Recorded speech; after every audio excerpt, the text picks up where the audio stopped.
What's going on, everybody? Welcome back. I know it's been a while. I apologize. So let me explain what's been going on. So originally I had an allergic outbreak, broke out about over half my body. It was pretty gnarly.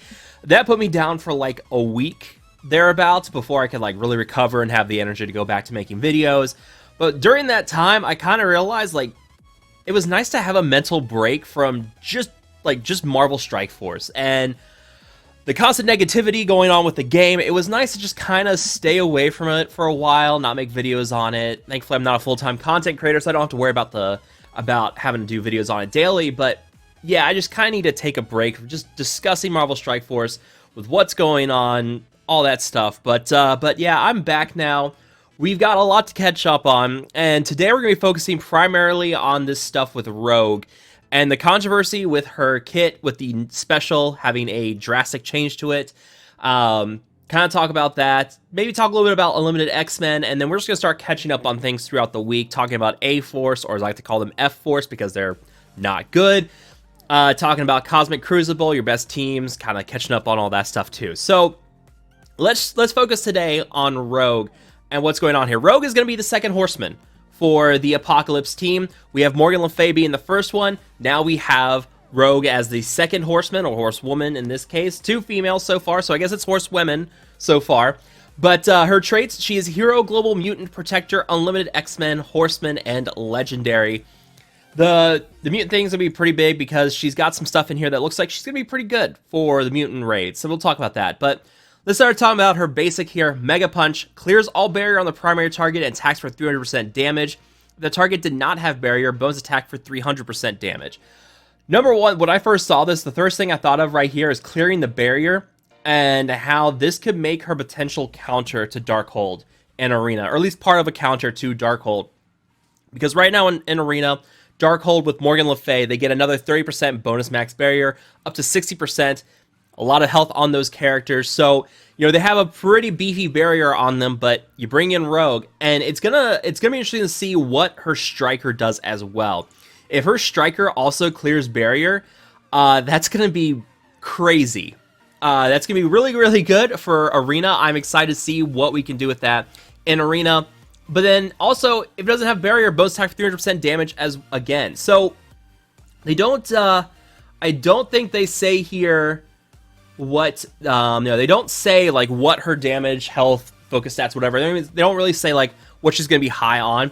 But with her being a protector and with the taunt going on here, I figure she's gonna have at least a decent amount of health and armor or something. We'll see. But your legendaries of late have been very beefy in the various stat departments, so I don't expect Rogue to be any different here. Morgan Le Fay has incredibly high resistance and health. I figure Rogue's probably gonna have very high resistance, a very high health, something like that with her protector thing here.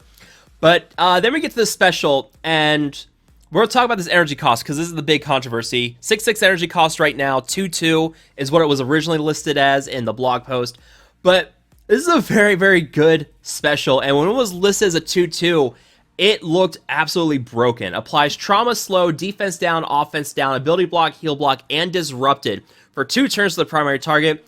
Reduces their speed bar by 50%, attacks the target for 375%, and then she gains Safeguard, Speed Up, Taunt, Defense Up, Offense Up, and Immunity for 2 turns. Gains 2 Evade and 2 Death Proof. Fills her speed bar by 50%. 500% bonus focus for this attack in Crucible, and on defense in Crucible, this attack targets the enemy with the highest speed bar instead of the primary target, ignoring Taunt and Stealth. At 2/2, this was absolutely broken. And we'll talk a bit more about this and the big screw up by Scopely on this, but all those negative effects, and if you couple this up with someone who can apply stun, yeah, you're done. Like, that target's done. But this would make her an absolute god on offense anywhere. She would be a 1v1 god with this at 2/2 energy cost. It was broken at 2/2. So I'm not surprised to see that they had the energy cost wrong on that, but we'll come back to that. I'll talk a little bit more about that. Her ultimate is Bell Ringer, 3/5 energy, 450% damage to the primary target, and applies stun. All other enemies attacked for 450% damage. Copy and clear 2 positive effects from each enemy. 100% bonus focus for this.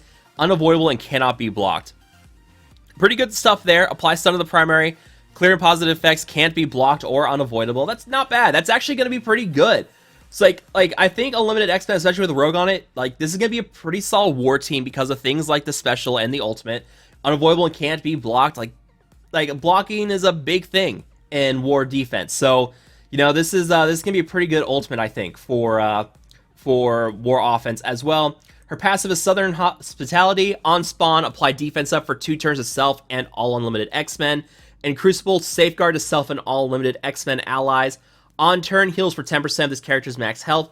At the end of this character's turn, gain defense up. When an X-Men ally drops below 50% max health, gain taunt for 2 turns. When this character drops below 50% health, clear taunt from self. Safeguard prevents taunt from being cleared. 30% bonus max health. 25% bonus damage for her and Unlimited X-Men. 10% drain per Unlimited X-Men ally. And then Unlimited X-Men also gain 10% drain per Unlimited X-Men ally.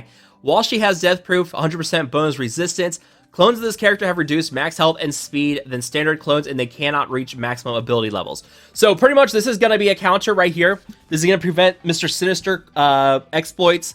I know Mr. Sinister has been kind of put as a counter to your Darkhold teams in Arena, and this feels like pretty much a reaction to that, where you could just clone the Morgan Le Fay on the enemy team, and then you had 2 Morgans on your side, and you were just wrecking Darkhold teams. This is pretty much a counter to this, so you can't have like Rogue plus Sinister and just absolutely wrecking the entire enemy team.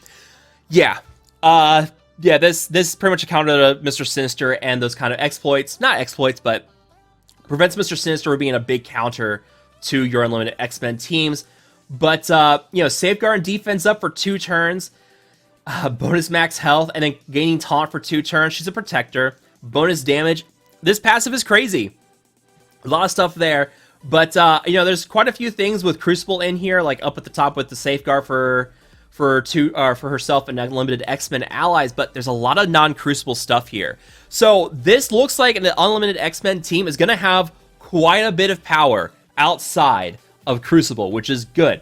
You know, a lot of people aren't really doing Crucible. I'm not really doing Crucible. So when I first saw that Unlimited X-Men was going to be a Crucible team, I was like, I don't know about this. Like, I'll get Rogue because it's a Horseman, but yeah, I'm not sure if I'm going to go crazy for a Crucible team. But with this, your Unlimited X-Men team is going to be pretty powerful outside of war. So there's quite a bit here. This team is going to have a lot of damage, a lot of drain. Rogue has a lot of death proof and, you know, taunt and bonus resistance. Rogue looks like a powerhouse. Even without the 2/2 energy cost on the special, she went from being a broken, absolutely broken OP legendary to a pretty good legendary. Like, she's still going to be a must-have legendary, not just because of Apocalypse, not just because of the Horseman, but on her own, like on her own power as a legendary, this looks very, very good. So, yeah, even without going for Crucible, I'm definitely going to get this. Like, this is a character I want as a legendary. But yeah, let's talk about the big issue here, and that's the special. And I've got a couple things to say on this. All right, so last week, her special, they had it listed as a 2/2. As you can see in the blog post, they changed it to 6/6. So they've edited it here. Originally, this was listed as a 2/2. And when people saw this, they were like, "Oh my god, that is absolutely broken OP. This is like they're gonna be the best character ever." So I think what happened here is that it was a typo on Scopely's part, where they had it listed as a 2/2. Here's the problem. Number one, like, no one proofread this to say, hey, that's the wrong energy cost. And number two, it went a whole week without anybody catching this, or with, not so much catching it, but a whole week without anybody saying, hey, this special for Rogue is wrong. It's a 6/6 instead of a 2/2. And 6/6 energy cost is a high cost for that ability, but look at everything you've got here.